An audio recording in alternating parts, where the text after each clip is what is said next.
On paper, these new outboards look unbeatable. More horsepower, more screens, more automation than anything that came before. Yet across marinas and showrooms, the same engines sit month after month under plastic wrap, untouched. Dealers call them stuck units. Mechanics call them problem children. Owners who bought early are quietly taking losses just to get away from them. By the end of this video, you will know the 10 new outboard types that only the least informed buyers are stepping into. Some are engineering dead ends. Some are finance traps. Number 10, the 600 horsepower status symbols nobody can justify. The modern 600 horsepower flagship outboard is a spectacle. Twin rows of cylinders, multi-speed gear cases, sculpted cowls, and lighting packages that make the transom glow at night. When they debuted, boat shows treated them like concept cars. Early adopters lined up, signing finance contracts the size of small mortgages just to bolt 1 or 3 to the back of a center console. On the water, the reality is far less glamorous. Push a triple installation of these 600 horsepower giants up to a fast cruise on a heavy offshore hull, and fuel burn numbers climb past 60 gallons per hour before the boat even feels relaxed. That might be tolerable for a tournament crew with a sponsor, but for the average owner, watching the fuel gauge fall in real time turns every run into a math problem they would rather avoid. Service is another hidden cost. A dry weight that lives around a half-ton means any serious work demands a haul-out, a hefty crane bill, or both. Integrated steering, buried sensors, and proprietary diagnostic routines keep independent mechanics at arm's length. Dealers love the prestige, but after a few seasons of slow traffic and rising floor plan interest, those engines become symbols of a boom-time bet that ordinary buyers can no longer bankroll. What makes this especially dangerous is depreciation. The tick of the calendar alone can peel a painful slice off the value of a lightly used 600 horsepower flagship, even if the hours are low. Buyers who step in today at near sticker pricing are not just paying for horsepower. They are volunteering to absorb the part of the curve the last generation of owners has already decided to avoid. As you will notice in the rest of this countdown, the theme repeats. When engineering pushes past what most people can reasonably run and maintain, those engines stop being desirable and start becoming warnings. Number 9, first wave electric outboards that promise silence, not range. Walk into any modern boat show and you will find a lineup of sleek electric outboards painted bright white or soft gray, mounted on polished test stands. The sales pitch is intoxicating, instant torquey, almost silent running, no oil changes, no local emissions. For slow canal tours or a light tender, that pitch is not completely wrong. The problem starts when those same systems migrate onto planing hulls and bigger dreams. A 22-foot center console that used to cruise at 20 knots on a traditional gasoline outboard asks far more from a battery pack than the glossy brochures are willing to spell out. Run fast for more than an hour, and suddenly the graph on the display is counting down minutes instead of miles. Throw in a headwind, a bit of chop, or a family load of coolers and gear, and that range can shrink even further. Early buyers discover very quickly that the advertised all-day runtime usually assumes low speeds, flat water, and light loads. Real boaters rarely live in that scenario. They mix idle time with bursts of speed, long runs back to the ramp, and unexpected weather. When the truth hits, some find out that to match their old usage, they would need to invest in battery capacity that costs nearly as much as the hull. Resale is where the pain really appears. Battery chemistry ages whether you use it or not. A 3- or 4-year-old electric outboard with a pack that has already lost a noticeable chunk of its capacity raises hard questions. How much replacement will cost? How long the manufacturer will support that exact module? Whether a future buyer will trust a system that already feels like a smartphone 2 operating systems behind. Dealers in traditional fishing and offshore markets can read the room. Many have a few electric units in the corner as a signal that they are paying attention, but when it comes to ordering containers of them, their pens stay capped. If you are the customer paying full retail to be the test case on your lake, you might get quiet running. You might also own something that the next owner will only consider after a brutal discount. The pattern echoes the big flagships. When the marketing outruns the real-world use case, the shelf starts to collect dust. If you prefer this kind of context over marketing, tap subscribe and stay ahead of the curve. Number 8, app-locked smart outboards that age like phones, not machinery. New smart outboards look impressive. Bright helm screens, apps, live fuel data, theft alerts. But more and more of the engine now lives behind encrypted software. The diagnostic port will not talk to anyone without the factory device and a login. Trials end, features vanish, and some functions quietly move behind subscriptions. Software ages fast. A few years in, the companion app may no longer support your phone. Cloud services change or shut down, and suddenly, half your smart features are frozen in place. Independent mechanics cannot see deeper codes or clear certain faults. So many simply avoid these jobs. On the used market, buyers notice dead menus and missing functions and walk away or demand big discounts. Paying new engine money for something that behaves like an old smartphone is a mistake. Only someone who has not looked past the brochure will make number 7. Integrated steering giants that turn routine service into a project. Look at the latest high-horsepower offshore engines, and you will notice how clean the transoms look. No exposed steering rams, no messy hydraulic lines snaking across the bracket. It is a beautiful sight. Steering is built directly into the midsection, quietly driving the gear case under computer control. For brand new boats under factory warranty, this setup feels like a dream. Joystick docking is easy. Autopilot systems talk directly to the steering actuator. Space on the transom opens up. The trouble begins a few years down the line, when components that used to be simple bolt-on parts become buried behind hundreds of kilograms of machinery. On several of these integrated designs, replacing a steering actuator, addressing a leak, or chasing a fault code does not happen at the dock. It starts with hauling the boat, lifting the outboard off the bracket, and sometimes unstacking multiple engines just to reach the failed module. What was once an afternoon job with basic tools becomes a multi-day project with a lift, a specialized technician, and a labor rate that climbs with every hour. Dealers feel this pain as much as owners.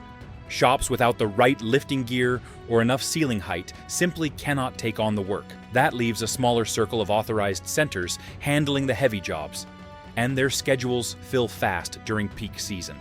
A charter boat with a steering fault on one of these engines may sit waiting for an appointment, while every sunny weekend slips by unpaid. Used buyers watch and learn. Word travels quickly when a midlife steering fault on a 300 or 400 horsepower integrated steering engine turns into a bill that looks more like a small refit than a repair. When those engines appear in classified listings, they draw as many questions about service history and dealer proximity as they do compliments about power and features. Once again, the pattern lines up. Clean rigging and futuristic control come with trade-offs. For someone with a fleet budget and a strong relationship with a major dealer, it can make sense. For the average buyer stretching to get into a bigger boat, signing up for that level of service complexity can be a decision they regret long before the engine's hour meter reaches triple digits. And if integrated steering sounds complex, the next category drops the dealer support net out from under the owner almost entirely. Number 6. House brand outboards that leave you on an island. In the last decade, more big box stores and regional boat lines have quietly introduced their own house outboards. The pitch is simple. Same horsepower number on the cowl, same basic footprint on the transom, thousands of dollars less on the invoice. For a buyer staring at a budget, the math looks irresistible. Behind the paint, the story changes. Many of these engines are assembled by contract manufacturers, far from the markets where they will actually run. Parts catalogs are thin. Training for mechanics is even thinner. In some cases, warranty support runs through a single importer, handling everything from shipping containers to customer service calls. For the first owner, in the first year, that arrangement might not feel too different from a mainstream brand. The engine is new, the hours are low. Any early problem is handled by swapping units rather than digging deep into diagnostics. As the seasons roll by and hours accumulate, the cracks appear. A sensor fails. A trim pump begins to act up. A gear case needs seals and bearings. Now the question becomes simple and sharp. Who stocks those parts? And how fast can you get them? Independent mechanics may take one look at the unfamiliar badge and politely decline the job. Dealers in competition with the source store will rarely leap to help a customer who bought their power elsewhere. The lone approved service center might sit a long drive away with a backlog of work and limited inventory. Owners end up scouring online forums and auction sites for components that should have been a phone call away. Resale reflects that uncertainty with brutal efficiency. A used boat, powered by a well-known blue or black or white outboard, draws confident buyers willing to pay a fair price if maintenance records look solid. The same hull with an off-brand house engine becomes a negotiation, starting at a steep discount, if anyone is willing to take it on at all. Buying one of these engines brand new, at full price, might feel like outsmarting the system. In reality, unless you are certain the company behind the badge will still be around with parts and support in a decade, you may simply be buying yourself a very lonely kind of ownership. Things get even more precarious when the outboard in question is not just obscure, but brand new in a deeper sense. Number 5. Clean sheet, first-year designs, where owners become test pilots. Every so often, a manufacturer unveils a completely new outboard platform. Not a facelift, not a displacement bump, but a fresh block. New fuel system, new exhaust routing, new mounting bracket, new everything. Launch videos show endurance tests, dynamometer runs, and happy faces at the helm. All the old problems solved, the narrative goes. Engineering teams can simulate a great deal in the lab. What they cannot fully reproduce is the messy reality of years of saltwater exposure, vibration in specific hulls, and the creative ways real owners use their boats. Early production runs live in that unknown space, where the design meets the world for the first time. The pattern on many clean sheet launches is similar. In year 1, excitement and strong sales. By year 2, service bulletins begin to accumulate. A harness is rerouted to avoid chafing. A midsection casting gets an update to address corrosion in an unnoticed cavity. A water pump housing is revised to handle certain debris. Dealers quietly keep a mental list of serial number ranges that mean more shop time for the owner of a first-year engine that can translate into repeated visits for campaigns that chip away at trust. The engine may never leave them stranded, but each letter and each haul out under warranty reminds them that their boat is an extended field test. Fast forward a few seasons, and the second generation of the same outboard appears, boasting improved internals and lessons learned. Buyers naturally gravitate toward the revised version. That leaves the original examples in an uncomfortable place, too new to be cheap, but already known to be the addition that needed fixing. Dealers understand this perfectly. Trade-in numbers become conservative. Auction buyers bid with caution. Yet somewhere, there are still brand new, first-year engines sitting in crates because they were built just before the update and never installed. The temptation for a dealership to knock a bit off the sticker and move them out the door is strong. For someone unaware of that history, the deal might look appealing. For anyone paying attention, volunteering as the long-term caretaker of a known learning curve model for only a small discount makes far less sense, especially when there are other ways to spend that money that do not involve being a footnote in a product development story. Clean sheet designs can be exciting, but they are not the only way buyers end up underwater. Sometimes the trap is built out of options, not castings. Number 4, over-optioned premium packages that collapse under their own cost. In the boom years, dealers ordered top-spec everything: big power, joystick control, digital throttle and shift, premium paint, full electronics. Those rigs were perfect for glossy photos and big margins. When rates rose and buyers got cautious, the same packages suddenly looked like anchors. The gap between a simple twin 200 horsepower setup and a loaded twin 300 horsepower rig is now a serious jump in payment, not just a nice upgrade. As demand cooled, these over-optioned boats and engines started to sit. To get rid of them, dealers quietly cut prices through special deals and generous trade numbers. The next buyer will not pay anywhere near what all that gear cost new. Paying close to sticker now just means volunteering to be the person who finally absorbs all the hidden discounts baked into that package. If this is the kind of thing you wish someone told you at the dealership, hit like so it reaches more people. Number 3, software-locked workhorses that punish. Heavy users. Commercial and heavy-duty rated versions of popular outboards used to be simple, slightly detuned for longevity, beefed-up internals, maybe a heavier gear case, and a more conservative maximum revolutions per minute limit. Guides, patrol operators, and workboat crews loved them for exactly that reason. The newest generation keeps the heavier parts, but wraps them in the same tight software control as the recreational lines, sometimes even more so. Engineheads. Control units ship with encrypted firmware. Over-the-air update systems keep logs of every change. Throttle maps, idle speeds, and limiters are all locked away behind passwords and proprietary dongles. For a high-hour operator, that is a double-edged sword. On the one hand, precise control can prevent abuse. On the other, any sensor failure, wiring issue, or software hiccup that trips a protection mode can reduce power or trigger a guardian state until a qualified technician clears the fault. When that technician is 2 bays behind and fully booked, a boat that could mechanically run for years becomes a very expensive dock ornament. Independent mechanics are squeezed hardest. Without approved tools, they cannot legally or technically perform even basic resets. Some owners turn to unofficial solutions, importing diagnostic hardware from overseas or hiring small shops who promise to unlock certain protections. Those paths carry their own risks, from voided warranties to potential legal trouble if manufacturers decide to make an example of someone. From a distance, these heavy-duty models still look like the safe choice, rated for high hours, backed by well-known brands.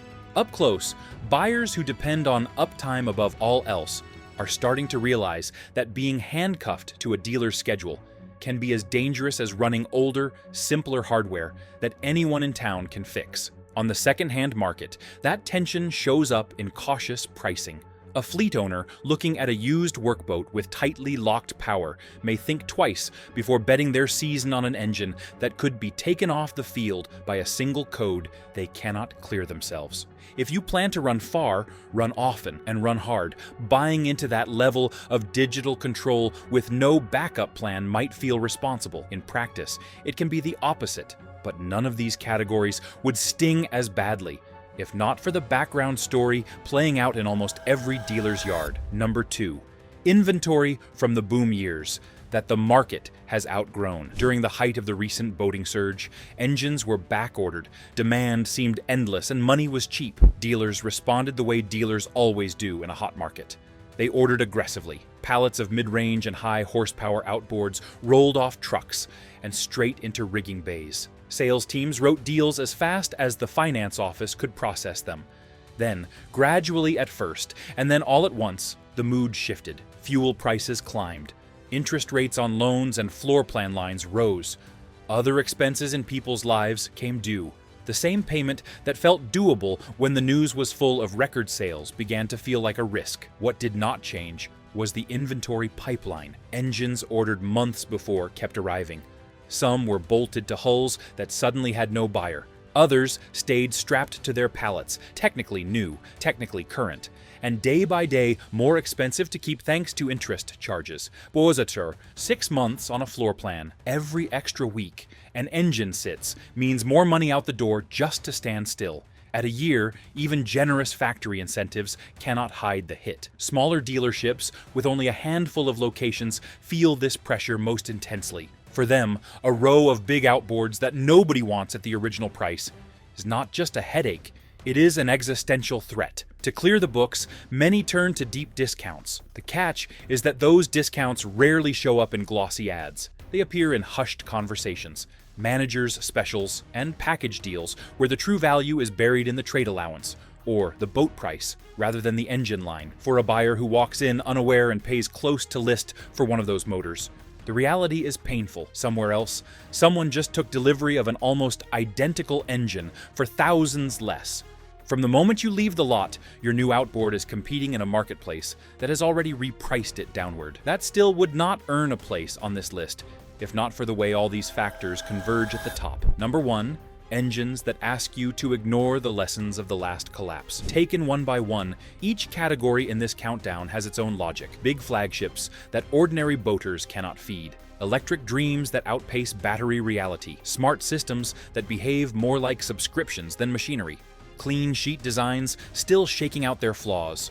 Off-brand badges without a parts trail. Heavy-duty models welded to dealer laptops. over-optioned packages that crumble under their own cost, inventory ordered for a boom that is no longer here. The most dangerous new outboard you can buy right now is any engine that asks you to pretend those lessons do not exist. It might be a glittering 600 horsepower monument to overconfidence. It might be a modest mid-range, built by a company with no proven track record. It might be a perfectly solid design, saddled with electronics, that only work as long as a distant server farm keeps listening. The common thread is not displacement or cylinder count. It is the gap between the story and the support behind it. Manufacturers will continue to push boundaries. That is their job. Dealers will continue to order optimistically when times are good. That is their habit. Software will continue to slide deeper into every bolt-on accessory and internal control loop. That is the direction of the wider world. Your job, as the person signing the check, is to separate genuine progress from needless complexity and fair deals from inventory problems in disguise. Ask who will fix the engine when it is 10 years old. Ask what happens when the app disappears. Ask how many unsold units are sitting behind the showroom glass. Nobody is buying certain new outboards because quietly the market has already run the experiment and seen the results. The people still jumping in at full price are not stupid in the sense of intelligence. They are simply missing information that is sitting in plain sight in dealer yards, service bays, and auction results. If this gave you a clearer look at what is really happening behind the brochures, consider subscribing for more outboard stories you will not hear in a sales office, and tell us in the comments which engines in your marina seem to sit on their stands season after season without ever finding a home.